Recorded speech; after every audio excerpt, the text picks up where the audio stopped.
राधे राधे आप सभी को। आप सभी कैसे हैं? उम्मीद है स्वस्थ होंगे, प्रसन्न होंगे, आनंदित होंगे। कुछ टाइम के बाद आपके सामने फिर से प्रस्तुत हूँ। कल 25 जनवरी को एकादशी व्रत है, सटतिला एकादशी व्रत है और आपके समक्ष प्रस्तुत हूँ सटतिला एकादशी व्रत कथा को लेकर। उम्मीद है आप सभी एकांत चित्त से, आनंद चित्त से इसे श्रवण करेंगे और आनंदित होंगे और लाभ उठाएंगे। चलिए शुरू करते हैं।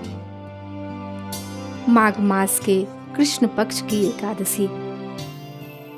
श्री कृष्ण भगवान के श्रीमुख से मन को आनंद एवं संतोष देने वाली एकादशियों के व्रत की उत्तम कथाएं सुनकर अर्जुन ने श्रद्धा पूर्वक उन्हें नमन किया और बोले, हे मधुसूदन, आपके मुख से कथाएं सुनकर मुझे अपार आनंद मिला है।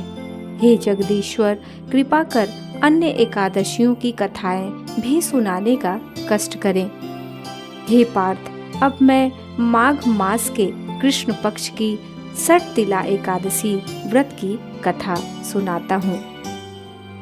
एक समय दाल्लभ्य ऋषि ने पुलस्त्य ऋषि से पूछा, हे मुनीश्वर, मनुष्य मृत्यु लोक में ब्रह्म हत्या आदि महान पाप करते हैं और दूसरों के धन की चोरी तथा दूसरे की उन्नति देखकर ईर्ष्या आदि करते हैं। ऐसे सभी पाप मनुष्य क्रोध, ईर्ष्या, उत्तेजना और अज्ञानता वश करते हैं और बाद में पश्चाताप करते हैं कि हाय, यह मैंने क्या किया। हे महामुनि, ऐसे प्राणियों को नरक से बचाने का क्या उपाय है? कोई ऐसा उपाय बताइए जिससे ऐसे प्राणियों को नरक प्राप्त न हो। ऐसा कौन सा दान पुण्य है जिसके प्रभाव से नरक यातना से बचा जा सकता है?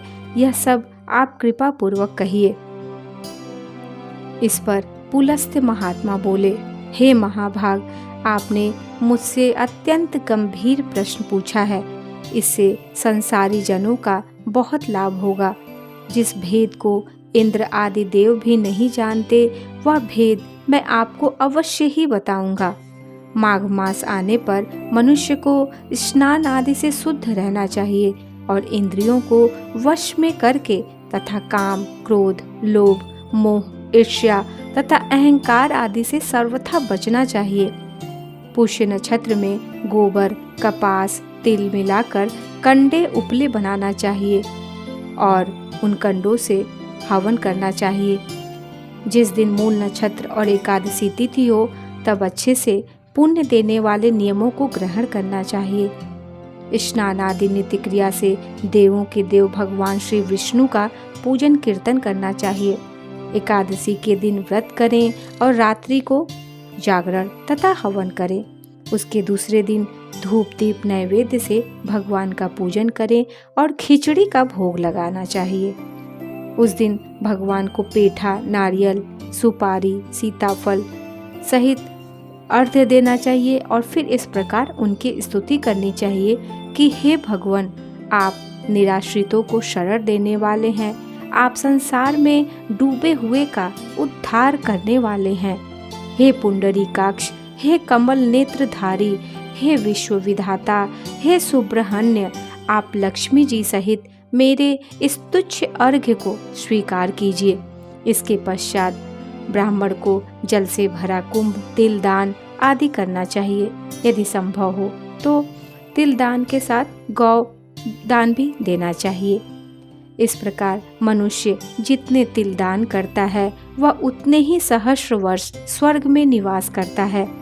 तिल स्नान, तिल की उबटन, तिलोदक, तिल का हवन, तिल का भोजन, तिल का दान, इस प्रकार 6 रूपों में तिलों का प्रयोग सटतिला कहलाती है।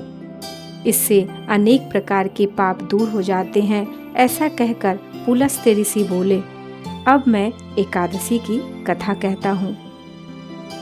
एक दिन नारद ऋषि ने भगवान को सटतिला एकादशी के संबंध में पूछा। वे बोले, हे भगवान, आपको नमस्कार है। सटतिला एकादशी के व्रत का पुण्य क्या है, उनकी क्या कथा है, सो कृपा कर मुझसे कहिए। नारद की विनती सुनकर श्री विष्णु भगवान बोले, हे नारद, मैं तुमसे आंखों देखी सत्य घटना कहता हूँ, ध्यान पूर्वक सुनो। प्राचीन काल में मृत्यु लोक में एक ब्राह्मणी रहती थी। वह सदैव व्रत किया करती थी। एक समय वह 1 माह तक व्रत करती रही। इससे उसका शरीर अत्यंत दुर्बल हो गया। वह अत्यंत बुद्धिमान थी, फिर भी उसने कभी देवताओं तथा ब्राह्मणों के निमित्त अन्न आदि का दान नहीं किया। मैंने सोचा कि इस ब्राह्मणी ने व्रत आदि से अपना शरीर तो शुद्ध कर लिया है और इसको विष्णु लोक भी प्राप्त हो जाएगा, परंतु इसने कभी अन्न दान नहीं किया है। अन्न के बिना प्राणी की तृप्ति होना कठिन है। ऐसा सोचकर मैं मृत्यु लोक में गया और उस ब्राह्मणी से अन्न की भिक्षा मांगी। वह ब्राह्मणी बोली, हे महाराज, आप यहाँ किस लिए आए हैं? मैंने कहा, मुझे भिक्षा चाहिए। इस पर उसने मुझे एक मिट्टी का पिंड दे दिया। मैं उसे लेकर स्वर्ग लौट आया। कुछ समय बीतने पर वह ब्राह्मणी भी शरीर त्याग कर स्वर्ग आई। मिट्टी के पिंड के प्रभाव से उसे उस जगह एक आम वृक्ष सहित गृह मिला, परंतु उसने गृह को अन्य वस्तुओं से शून्य पाया। वह घबराई हुई मेरे पास आई और बोली, हे भगवान, मैंने अनेकों व्रत आदि से आपकी पूजा की है, परंतु फिर भी मेरा घर वस्तुओं से रहित है। इसका क्या कारण है? मैंने कहा, तुम अपने गृह को जाओ और जब देव स्त्रियां तुम्हें देखने आए तब तुम उनसे षटतिला एकादशी व्रत का महात्म्य और विधि पूछना। जब तक वह तुम्हें न बताएं तब तक द्वार न खोलना।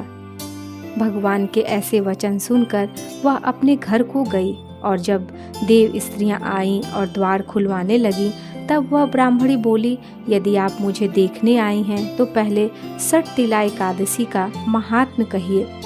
उनमें से एक देव स्त्री बोली, यदि तुम्हारी यही इच्छा है तो सुनो, मैं तुम्हें एकादशी व्रत और उसका महात्म्य बताती हूँ।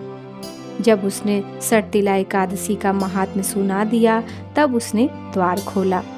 देव स्त्रियों ने उसको सब स्त्रियों से अलग पाया।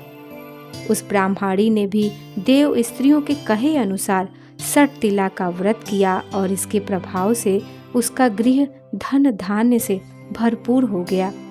अतः हे अर्जुन, मनुष्यों को मूर्खता त्याग कर षटतिला एकादशी का व्रत करना चाहिए। इससे मनुष्यों को जन्म जन्म की आरोग्यता प्राप्त हो जाती है। इस व्रत से मनुष्य के समस्त पाप नष्ट हो जाते हैं। राधा राधा। कथा का सार यह है कि इस व्रत से जहाँ हमें शारीरिक शुद्धि और आरोग्यता प्राप्त होती है, वहीं अन्न, तिल आदि दान करने से धन धान्य में वृद्धि होती है। इससे यह भी पता चलता है कि जो प्राणी जैसा दान करता है, शरीर त्यागने के बाद उसे वैसा ही फल प्राप्त होता है। अतः धार्मिक कृतियों के साथ साथ हम सभी को दान भी अवश्य करना चाहिए। शास्त्रों में भी वर्णन है कि बिना दान आदि के कोई भी धार्मिक कार्य संपन्न नहीं माना जाता। राधा राधा। उम्मीद है आप सभी प्रसन्न चित्त से कथा का श्रवण किए होंगे।